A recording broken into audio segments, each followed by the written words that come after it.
Mitos, luchas, secretos aparecieron en mis noches de lectura. Recorriendo espacios, fui encontrando palabras como la ferviente prueba de que nuestras historias habían sido silenciadas, pero no silenciosas. Quise entrevistar a estas artistas y escritoras movilizada por una gran inquietud. ¿Hasta dónde llega la palabra?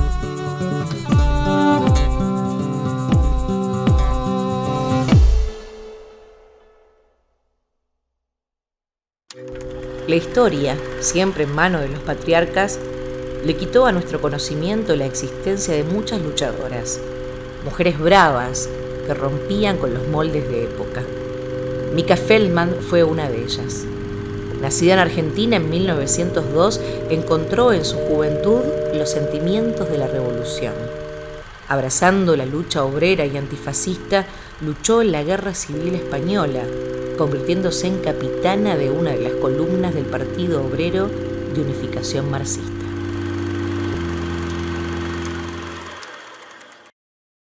Ninguna mirada la descubrió mujer.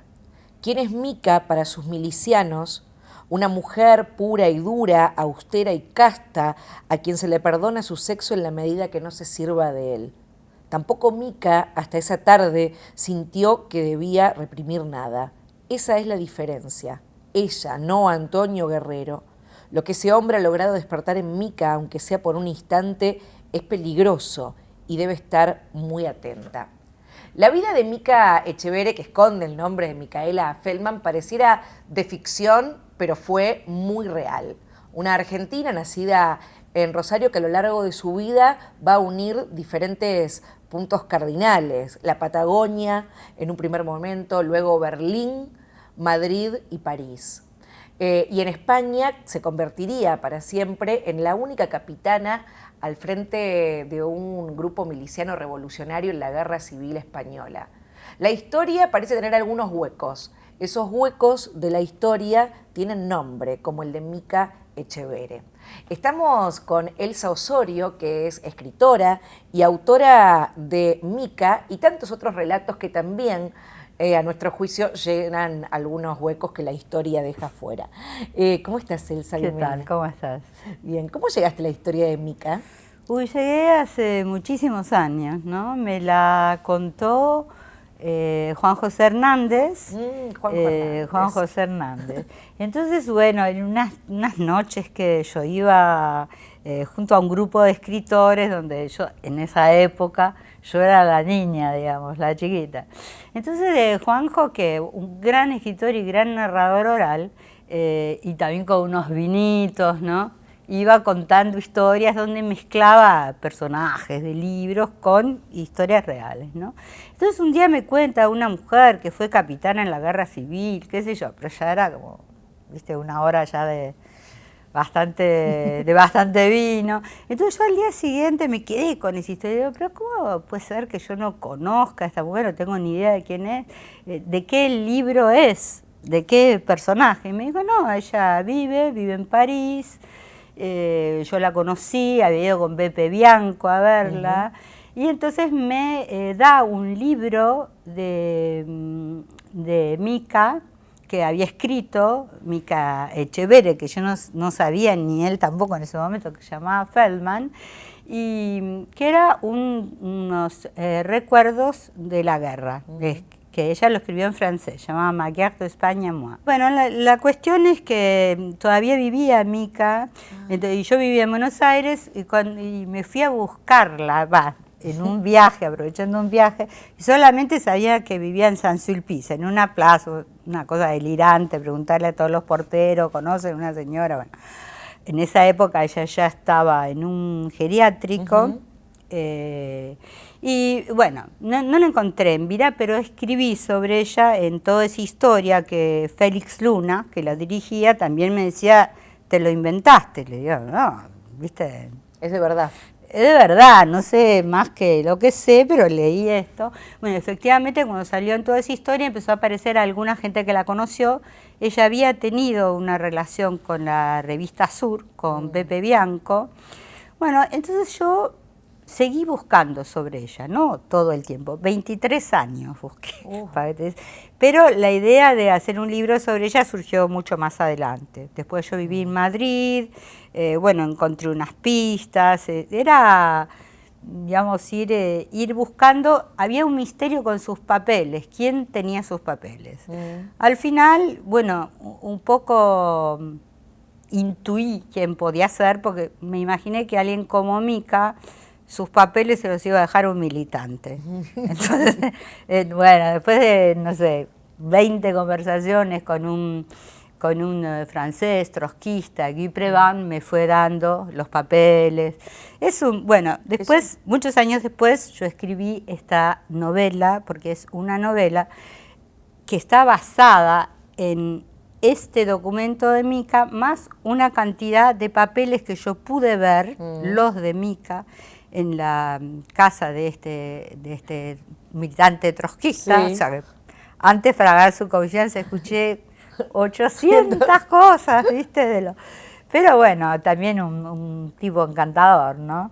Y bueno, y fui armando y fui investigando, y después ya se hizo como una especie de no sé si decirte de obsesión o de manía, porque yo mientras escribí otros libros, pero siempre me quedé y fui viendo algunos testigos, y al final, en un encuentro con Juanjo Hernández, me dijo, ¿pero cuándo vas a escribir eso? Y yo le dije, bueno, ahora que voy a terminar un libro, y fui a la casa que ella tenía en las afueras de París, y ahí decidió escribir, esto también parece novela, pero es cierto, le escribo un mail a Juanjo Hernández, bueno, mirá, tengo esto, lo otro, y ahora voy a escribir, y el mail se cruza con un mail avisándome que él se murió. La misma tarde que yo fui a Perigny.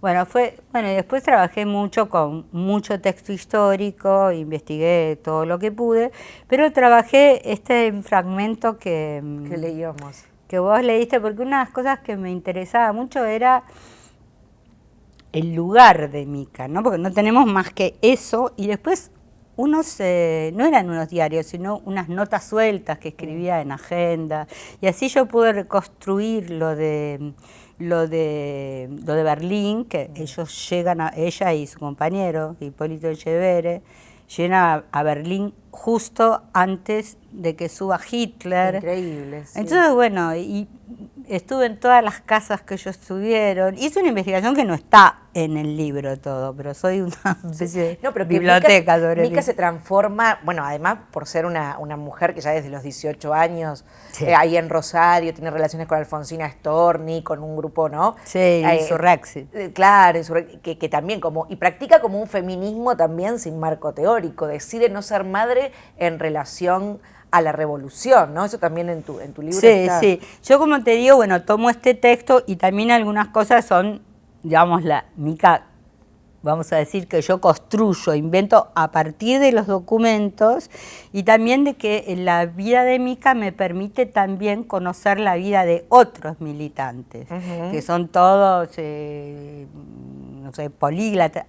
También tuve la suerte de leer las cartas, ¿viste? Entre ellos. Entonces, bueno, por ejemplo, yo sé que una decisión de ellos era no tener hijos por la revolución. Entonces, bueno, toda la historia de sus papeles, no sé si algún día la escribiré porque era otra novela, ¿no? Pero la postura que ella tiene, ella dice, en la guerra alguien tiene que mandar, y yo lo que tengo es una posibilidad de decidir. Los lugares hay que ocuparlos, estamos hablando de 1936, ¿viste? Grupo de milicianos revolucionarios, pero ¿viste? Machistas, como... Entonces ellos tienen que justificar que le obedecen a Mica. Cuando vienen las brigadas internacionales hacen que la mujer vaya a la retaguardia como enfermera, o digamos, haciendo la cocina. Entonces ellos dicen, no, ella es nuestra capitana. ¿Pero qué dicen? Tiene unos cojones, ¿no? Pues claro. La masculinizan de alguna manera. Claro, pero ella entiende, ¿entendés? Entiende todo esto, además lo maneja con una habilidad extraordinaria, pero además lo que hace ella es ocupar el lugar. No es que ella sepa mucho de guerra, de estrategias militares. Entonces descoloca a todos y hace, bueno, también había algo que los tipos no podían entender, ¿entendés? Que es cómo una mujer es tan valiente. Entonces su columna se convierte en una columna, viste, como muy, no aguerrida, sino que se animan y bueno, así también los terminan, digamos, tienen muchísimas pérdidas, ¿no? Pero ella es extraordinaria. Sí, interesante. Después también en el 76 protagoniza en París una de las primeras manifestaciones en contra de la dictadura. En el 68 imagino que tampoco estaba tranquila en su casa. También ¿no? Se mete a enseñarle cómo hacer las barricadas. Estaba como encantada bueno, era realmente una activista. Y yo conozco gente que la conoció, que estuvo cerca y bueno, fue una mujer de una coherencia impresionante. ¿Cómo es extraordinario que llegue la historia de una mujer así, no a través de un libro, sino a través de una narración oral, como lo de Juanjo en una madrugada, sí, ¿no? Y que la historia a veces de mujeres tan importantes esté en la oralidad. Es increíble que nosotros nos hayamos conocido antes.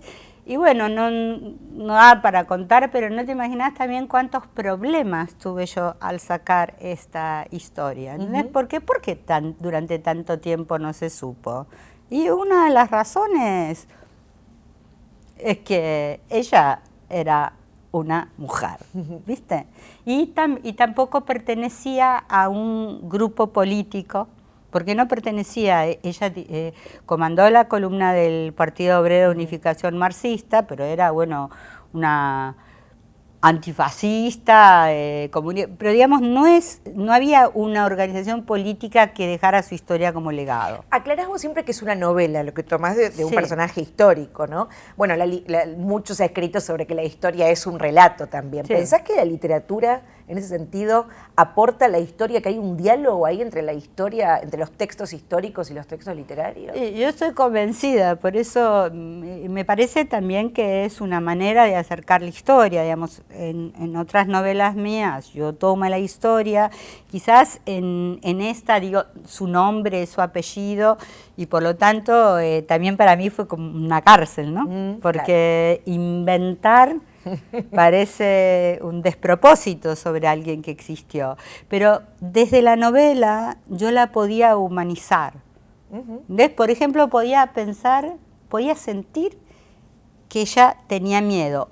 O esto que vos leíste, que trabajé bastante sobre algunas personas que ella nombra, y imaginándome, por eso es una novela, la historia también desde el otro, ¿no? Que le revienta que haya una mujer ahí, pero que al mismo tiempo le pasa todo lo que le pasa, que está el deseo, que está el respeto que ella se gana como mujer, porque le obedecen, porque lo sabe hacer, porque se sabe hacer obedecer.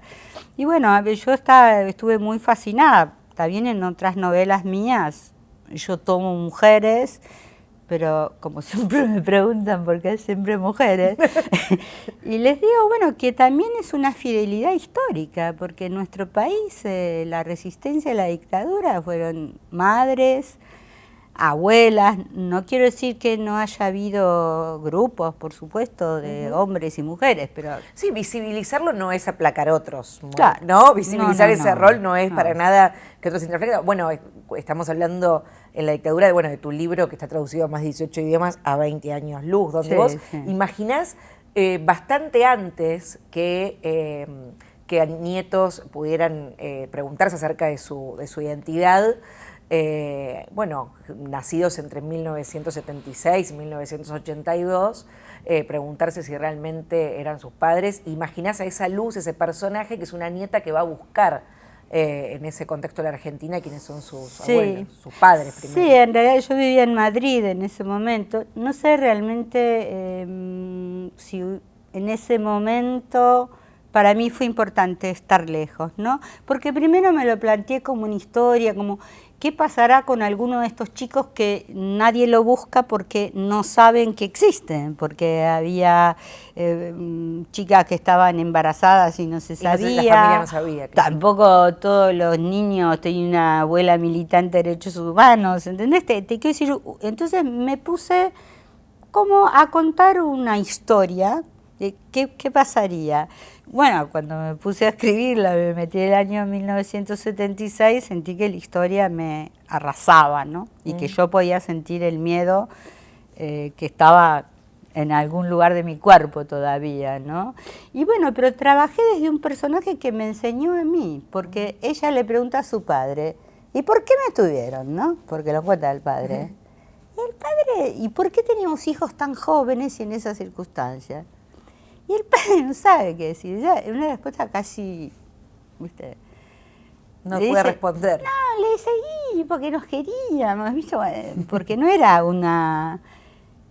Lo que a ella le viene bien, pero también hay un reproche en el sentido que la expusieron a ese estilo. Igual yo fui cambiando mientras escribía, ¿no? En el sentido de que para mí empezó a ser muy, muy importante contar que en la Argentina se robaba chicos. Entonces era, pero yo decía, la voy a escribir muy fácil, ¿viste? Que a mí me gusta mucho jugar con los tiempos, los narradores.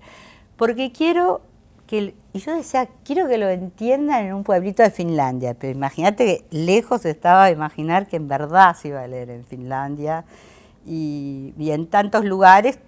De hecho, te digo que cuando la terminé no me la aceptaba ninguna editorial argentina, ¿no? Por eso digo que en ese momento también la literatura ocupó un lugar que no podía ocupar otros medios, ¿no? Como la denuncia de lo que estaba pasando. Sí. Digo, que la literatura también funcionó 20 años luz como una posibilidad de mostrar al mundo la búsqueda o la lucha de las abuelas, por ejemplo. Sí, la verdad que fue... para mí fue una experiencia muy, muy fuerte, muy linda, que también me cambió a mí, ¿no? En el sentido, por ejemplo, yo ahí tengo muchos narradores en esa novela, pero con una postura absolutamente ingenua, tiene 20 años la novela. Yo decía, si yo me pongo en tal y en tal y en tal y en tal, nadie va a saber lo que pienso. Quiere decir que 20 años después yo seguía teniendo miedo, ¿entendés? Bueno, un miedo... Sí, un miedo. Y bueno, y yo sí que creo, después lo he pensado y he reflexionado mucho sobre la literatura y la historia, y creo que la literatura es una manera de acercarte a la historia por varias razones, porque para el lector es más descomprometido leer una novela. Al mismo tiempo te digo que me acercó a muchísima gente que preguntó en su momento y mucho tiempo después, ¿qué podemos hacer por esto? Y bueno, Estela de Carlotto dijo muchísimos años después que también esta novela había hecho como una campaña paralela, digamos, porque acercó chicos que buscaran su identidad, que se animaran, ¿viste? Desde ese librero que puso en una novela tuya, esto es mentira, hasta lectores que van a tus presentaciones y dicen... no, ese personaje no es mentira, es real. Sí. Hay un juego que tus novelas proponen entre el límite entre la verdad y la mentira que está siempre ahí haciendo un pivote. Sí. Es porque está ahí, ¿no? Porque la literatura es un poco se escribe desde el borde, ¿no? Y yo creo que hay una paradoja, ¿no? Porque la ficción, que es una cadena de mentiras, te puede acercar a la verdad a veces con más fuerza que un testimonio. Bueno, eso es porque, ¿qué me vas a discutir? Si es un personaje, ¿me entendés? Yo lo inventé así, pero yo también descubro cosas. Y también, la verdad que me informo, no quiere decir es mi versión, pero me informo, investigo mucho, me parece que la literatura puede generar a partir de la memoria algo importante y también ese tipo de movilizaciones que permiten salir de estructuras. Una mujer debe hacer esto, lo otro. Mira, a propósito del amor y lo romántico, a mí una cosa terrible que me pasó cuando la primera vez que yo presenté esta novela, que me había costado mucho, 20 años luz, 20 años me había luz. costado mucho hablar de la dictadura, porque no se hablaba en ese momento, era fines de los 90. Y en Italia un periodista me dice, para usted lo más importante es el amor. Y yo digo, sí, pues lo mato, le digo. ¿No? Me había, digamos, y pero vos sabés qué, tenía razón, tipo, no en que para mí lo más importante es el amor, sino que pese a tocar un tema durísimo y un tema realmente está basada en el amor. Si yo en ese momento, viste, poner que venía de una separación, pero me pregunta esto, digo, bueno, pero es un tarado. Pues no me estaba preguntando por la novela romántica. Lo que mueve al personaje a buscar la verdad es el amor. La literatura te puede permitir encontrar algunas sutilezas que otros discursos no pueden encontrar, sutilezas políticas que hacen a la vida. ¿Solo la literatura tal vez pueda dar cuenta de eso? Bueno, no sé, yo pienso que se puede dar cuenta desde varios lugares, digamos, yo lo hago desde la literatura, pero para mí fue muy movilizador, digamos, la aparición de esta novela, al mismo tiempo todo lo que está pasando, ¿no? Con el movimiento de las mujeres, que es extraordinario, ¿no? Que es extraordinario lo que está pasando hoy y que al mismo tiempo a mí, que soy de una generación que no es esta, viste, hay frases que me tienen absolutamente fascinadas, porque yo pienso, bueno, ¿Cómo ya cuál? no es la literatura, es mi propia vida. Esta frase, no es no. Bueno, a pesar de que, yo no te voy a decir que hice lo que debía hacer, porque tampoco, ¿viste? Pero sí que sentí que siempre me tenía que justificar, ¿entendés? Que tenía que estar justificándome por esto, por lo otro. No por tal cosa. Pero por eso, para mí es muchísimo más de la movida de las pibas, porque son las pibas, pero son todas las mujeres. Es realmente un abrazo generacional, ¿no? Pero digo, esta es más que la legalización del aborto, ¿no? Es decir, no tener que estar todo el tiempo justificando.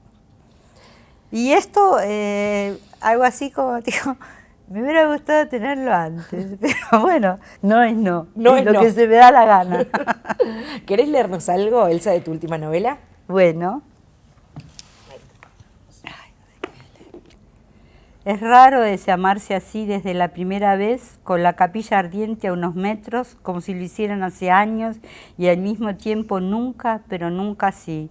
Lo raro no es que Juana sienta intensamente, sino esa suerte de gozosa desesperación, de agarrarse uno al otro como si fuera el último aire que es posible respirar, un vaso de agua en medio del desierto, y después ese placer extendido que viene en olas crecientes y parece que ya, pero es otra vez y más fuerte y otra más hasta diluirse, dejar de ser para recobrarse toda entera ella y limpia, como si cada vez que hiciera el amor con Yves pudiera ir volviendo a ser ella, una mujer, la que era antes del infierno. Hay algo todavía de Juana, no la destruyeron totalmente. Hay como una tentación a decir que vos hablás, tus libros hablan de la dictadura, pero en realidad tal vez hablen siempre de política, ¿no? Y pienso en Mica y su accionar político y miliciano, bueno, en A 20 años luz, está siempre interesada en los momentos políticos en relación a las mujeres, ¿no? Y sí, me interesa, porque me interesa a mí la política. Pero escribí también mucha literatura fantástica y mezclo, ¿no? Pero es cierto que la historia me importa. Creo que en las pequeñas historias se puede contar la historia. Pero no tengo una, digamos, yo no escribo para enseñarle a nadie nada. Yo escribo porque me gusta escribir, porque se me da la gana, porque es mi manera de transmitir, no sé, mis pasiones, digamos. Pero no soy ingenua en el sentido de que sé que la literatura cumple un lugar en la sociedad. Gracias por esta charla, Elsa. Gracias por venir. Gracias a vos.